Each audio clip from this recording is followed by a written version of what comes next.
Hello there and a warm welcome to Superscreen News at 10, broadcasting to you live from Lagos. I am Adenike Owoye Ajiboye. The National Assembly has read a riot act on the state of the nation, vowing to invoke its constitutional powers on the executive if it fails to address a mounting tension in the polity. The lawmakers also said the will lies with the ECOWAS Parliament, European Union, United Nations, and civil society organizations to save the country's democracy from imminent collapse.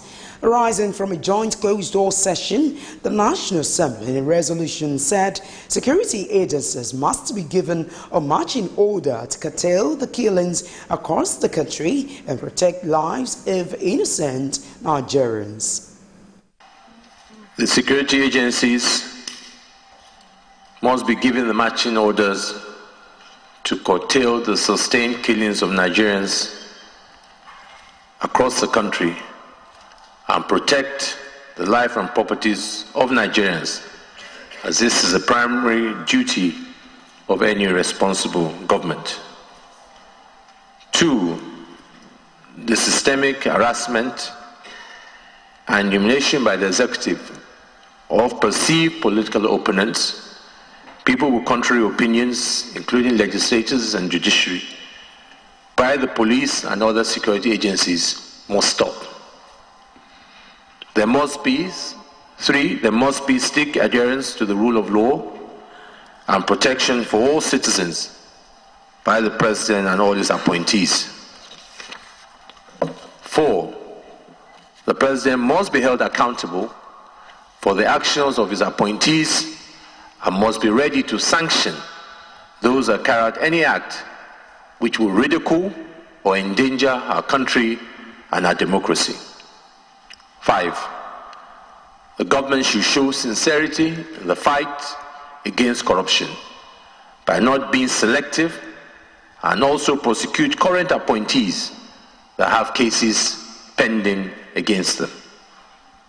6, the sanctity of the National Assembly should be protected and preserved by the federal government by not interfering in the business of the National Assembly and prosecute those who invaded the Senate to seize the mace.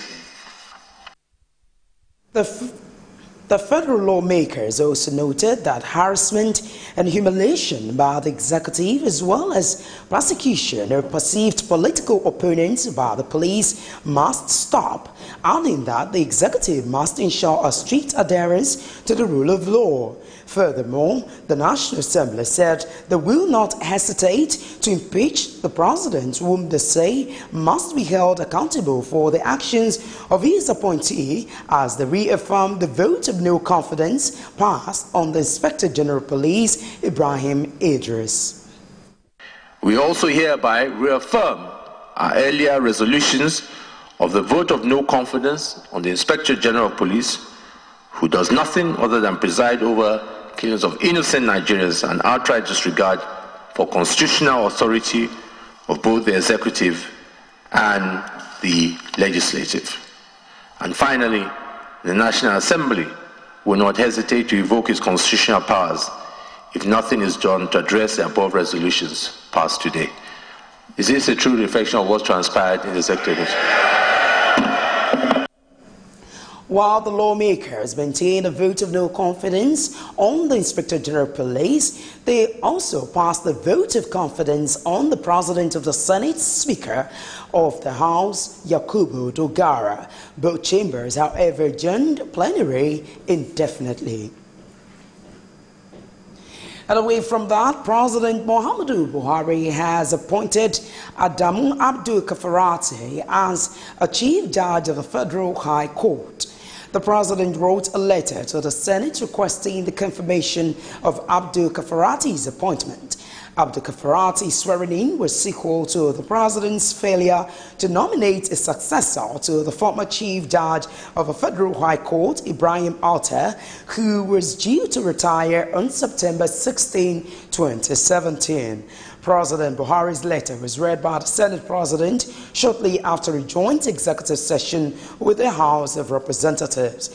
You recall, Abdul Kafarati was sworn in as the acting Chief Judge of the Federal High Court in September 2017.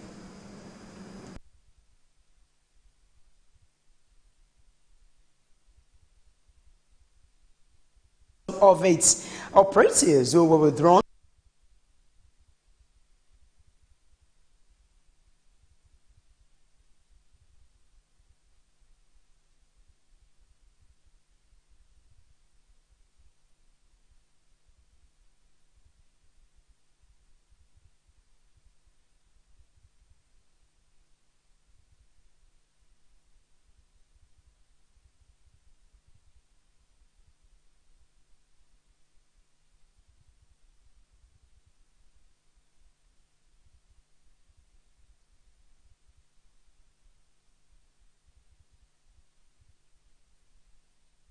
of the House of Representatives, Yakubu Dogara. According to reports, about 5 of the operatives recalled have been returned back to the security details of the Senate President, Bukola Saraki. The Independent National Electoral Commission, INEC, has identified 299 flashpoints among polling units in Ekiti State. The resident electoral commissioner in the state, Abdulgani Raji, who disclosed this at the Nigeria Civil Society Situation Room dialogue ahead of the July 14 gubernatorial election in the state, said the commission is ready for the election and is working with security agencies and other stakeholders to address challenges before the poll. He also appealed to the civil society organizations to join INEC in appealing to political parties and their members to stop hate speeches as well as rumor mongering. Nigerian youths have been urged to prepare themselves to run for public offices ahead of the 2019 election. This appeal was made by a social commentator, Wale Ogundare, in an interview with Superscreen in Lagos while reacting to the Not Too Young to Run bill signed by President Muhammadu Buhari. Some are ready, some are not ready. There are 3 things I see. You have to be politically ready, which means you must belong to a certain political party with certain ideologies. I think the second one is you have to be economically savvy, which means you must understand what the economy requires for it to grow. And that growth must be inclusive growth, which means everybody must have equal opportunities to grow and develop and be able to feed themselves. The third one is, I believe individuals must have the right cultural mindset, which means the mindset of knowing what is good, what is not good, and the willingness, to say, look, what I want to do is what is beneficial to everybody rather than what is beneficial to a few. He also gave suggestions on areas that should be addressed. The conditions for getting into the political offices must also be relaxed, because today I understand before you can get into the presidential office you need to pick up a form of about 10 million naira. How many youths have 10 million naira to do that? How many youths have the required coalition to say within the party that I want to create we can raise 10 million naira, and all we're trying to do is to get a president into the office.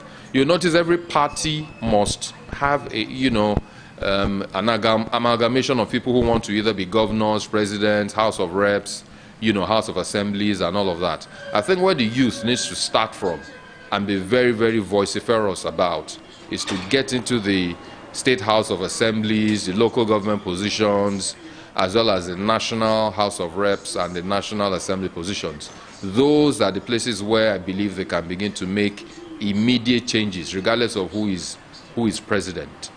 And I think in a bit, we should see a very young president in Nigeria, because he or she would have been well grounded, into the know-how and the nuances of how to rule a country. Wale Ogudare is speaking there. And now moving on. The Economic and Financial Crimes Commission, EFCC, has recovered over 220 million naira and $15,000 in cash as proceeds of corruption from persons in the South-South region of the country. The South-South Zonal Director of the EFCC, Nagai Itam, who disclosed this, said that the money was recovered between January and May this year.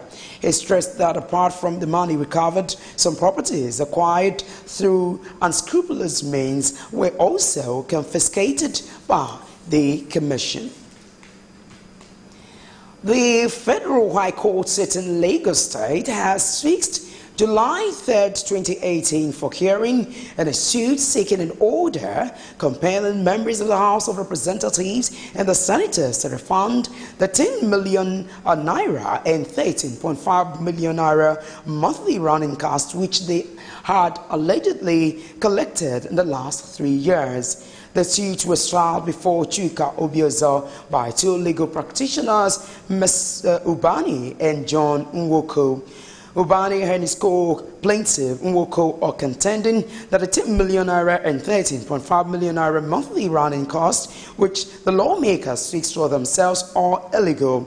They are urging the court to hold that only the Revenue Mobilization, Allocation and Fiscal Commission have the power to determine salaries and allowances of National Assembly members and other political office holders.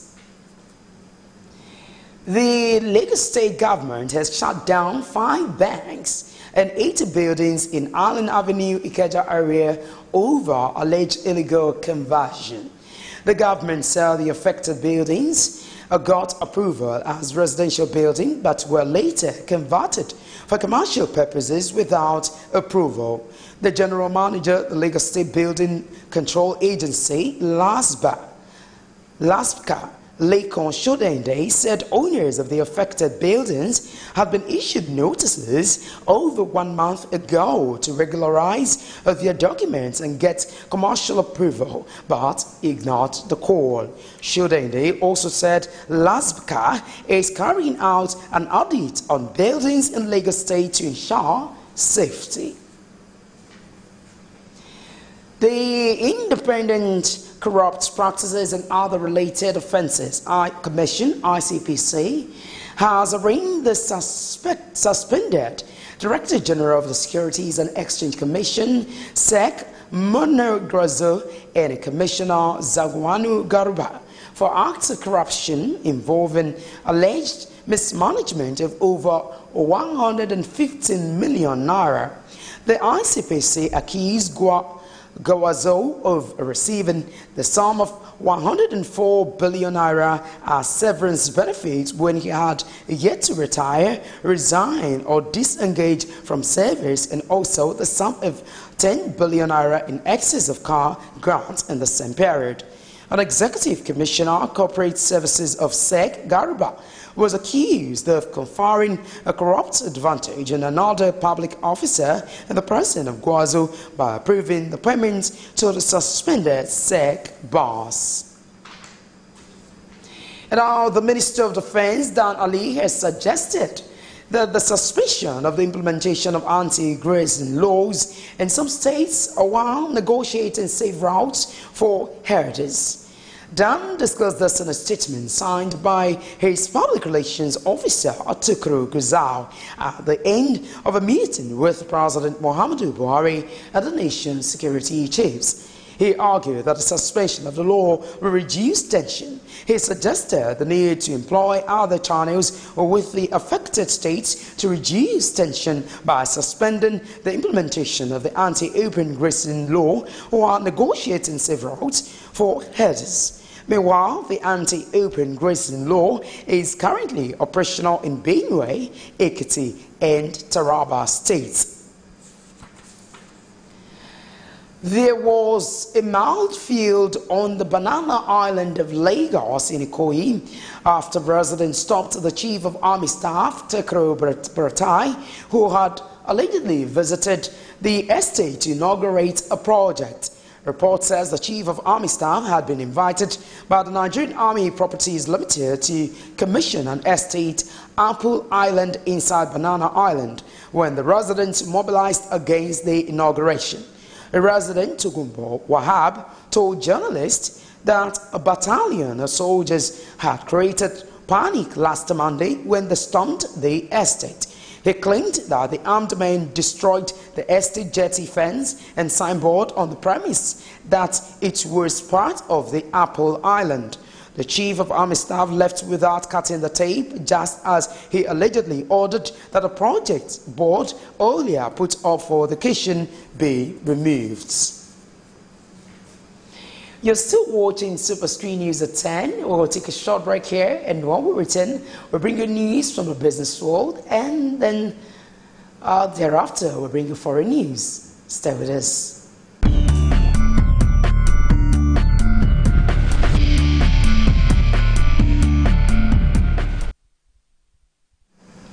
Many thanks for staying with us now in Business World.